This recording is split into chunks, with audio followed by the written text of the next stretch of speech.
Sam Grabau. I'm with Harmony Ambulance Service. I'm a volunteer EMT with our service here. Got asked by the Bluff Country Collaborative to present to you guys a little bit about the volunteer EMS services and also just EMS services in general if you wanted to pursue that as a career.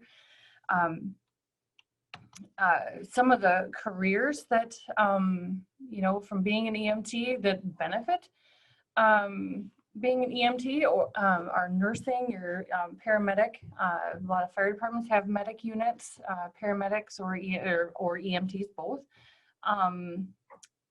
Flight nurse and paramedic, Gunderson Health, Mayo One, any of those, Mercy Hospital out of Iowa, they have all of the flight nurse and paramedics on board. And then, of course, our volunteer ambulance service.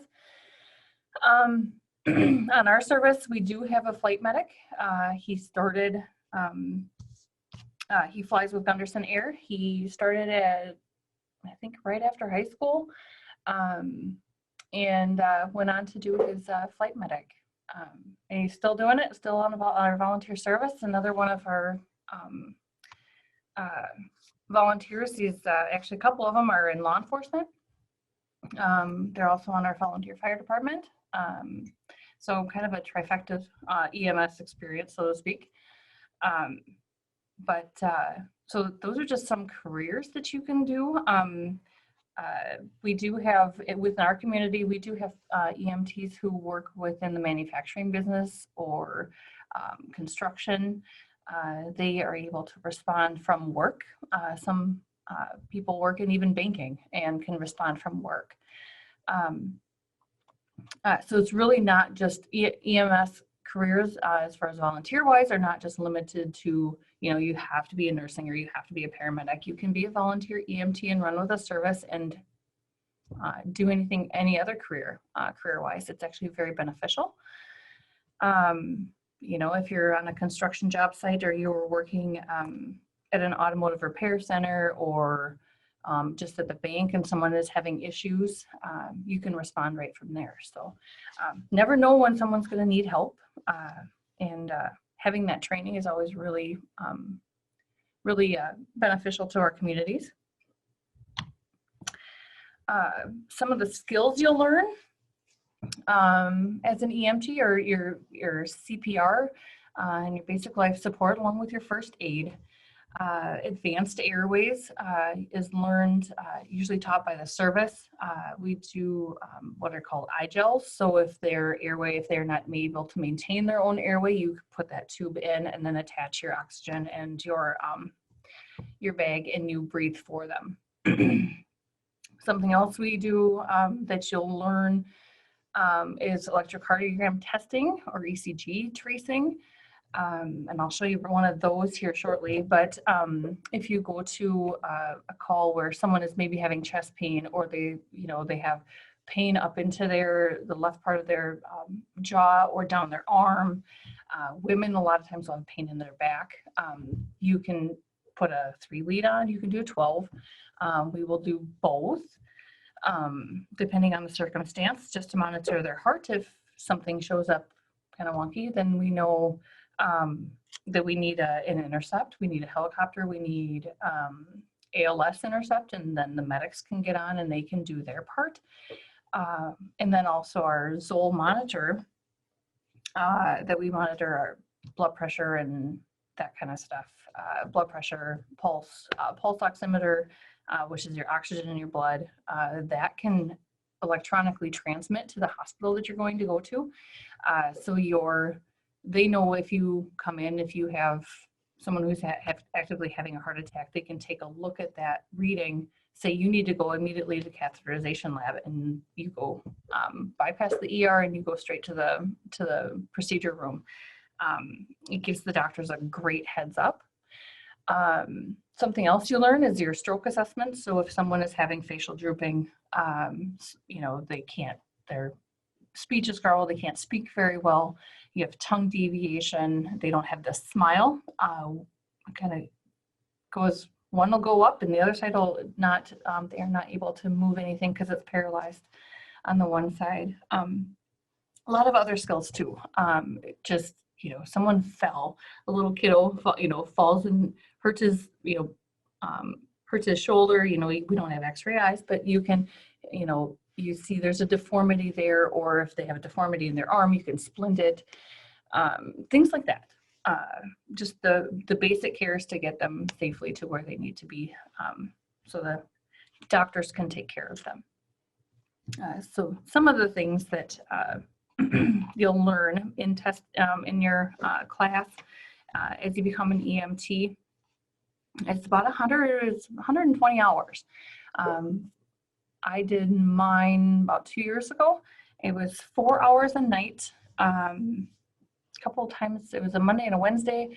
It's about 8 hours a week for about 3-4 months. It was about March to June. And then by July, I had my national registry. You start off with your class. You do your FISDAP. For Minnesota, you would do a FISDAP test that kind of prepares you for your national registry. And then you take the NREMT, the National Registry for Emergency Medical Technicians test. So you're nationally certified. You can actually work in any state in the U.S. with your NREMT. I actually just had a good friend of mine who is in the military, deployed down to another state, and was actually able to work on a service down there and keep up his licensure and everything like that. So plus learn a lot of other skills that you might not necessarily see in Southeast Minnesota. So just a little bit there. Southeast Emergency Medical Services, and I have some links out on, and I will send these to with the video today. Send some other links of these. You can go out and explore kind of what it means, the education behind it, what you'll learn, and just there's a lot of videos out there, a lot of educational material. Southeast Emergency Medical Services, a lot of our Southeast regional EMS services are part of. They are fantastic with helping, especially during COVID, procuring our PPE, whether it be our gowns, our masks, gloves, even education, just different things like that. So just a few of that's just a little bit with our training, and kind of circling back as to my why. I really wanted to help people. My husband has been he's been law enforcement, fire, and EMS for over 20 years. Our kids were finally old enough that I had my time to give back to our community, and decided a couple of years ago that I was going to go, and it's been a learning experience. It's been quite fun, challenging, but we have a really good family, an EMS family, and I think everyone kind of becomes that at some point. At some point along the line, you kind of all just become like one big group. Yeah, it's kind of my why. I just wanted to give back, and a little bit about about the background and the training. So, but yeah, and I have my cell phone and my email. If you ever have any questions or want to, call and talk, open to that. This is my first time doing any kind of educational experience, and I think it's fantastic that kids are wanting to even explore the EMS world, because there's not a whole lot of volunteers wanting to come forward. It's not exactly the easiest job, but it's a very rewarding job. It's more rewarding than it is challenging. That's my opinion, but yeah, so, but I'm open for any kind of questions. If you have any. If you don't have any questions, I'll show you a little quick snippet of our Zoll. I'll exit out of here. Something that we will do, something that you'll be able to see and transmit in the field, something that you'll learn. It's our Zoll. It's a defibrillator. You do have an AED. It's an automatic external defibrillator. So if someone does have a shockable rhythm, it detects that, and you can and try and get them back into a regular rhythm and bring them back if that's the case. In the Zoll, you'll monitor their blood pressure, O2 saturation, their pulse. But this is where I was saying, you'll learn the Zoll, you'll learn the patient's, you put maybe just a patient,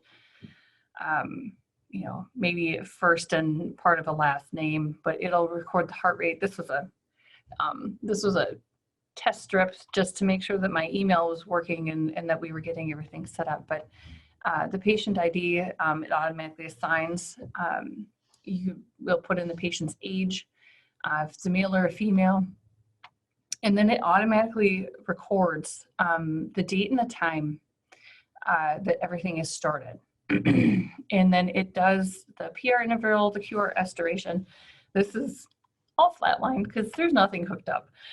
This is simply just a test one, but you would see different, you'd see your heart rhythm strip here. And this is what you would transmit. You'd run this, when you first hook this up, you'd run a test on that. It would tell you a normal sinus rhythm, or it would tell you that there's, you have an acute heart attack going on, or it determines what is going on with the heart. So that then tells you whether or not you need ALS intercept, if it's more serious, if you need a helicopter, you need to move really fast, things like that. And you would run these in the beginning and then on your way to the hospital if you had a heart attack patient.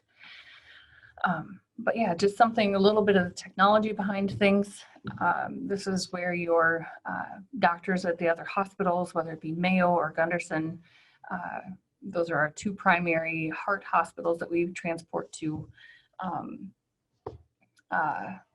They can take a quick glance at this and determine what they want to do for patient care. Not all the time do you have heart issues that you would run this. You just want to maybe make sure that you're ruling this out depending on their illness. Someone just might not feel good, and it's based on your training. You go back to your training, and you maybe, oh, well, let's just double check. And you run just a 3-lead, and you just want to rule out anything heart, but you might find something that's heart, and that's when you call your med control and kind of go with your gut.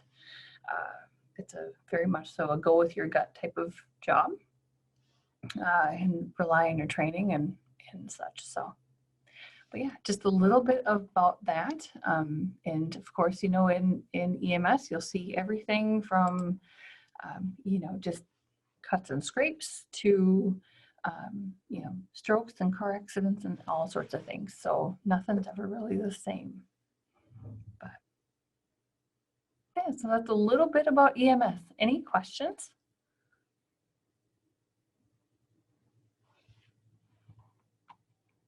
And I will stop recording now.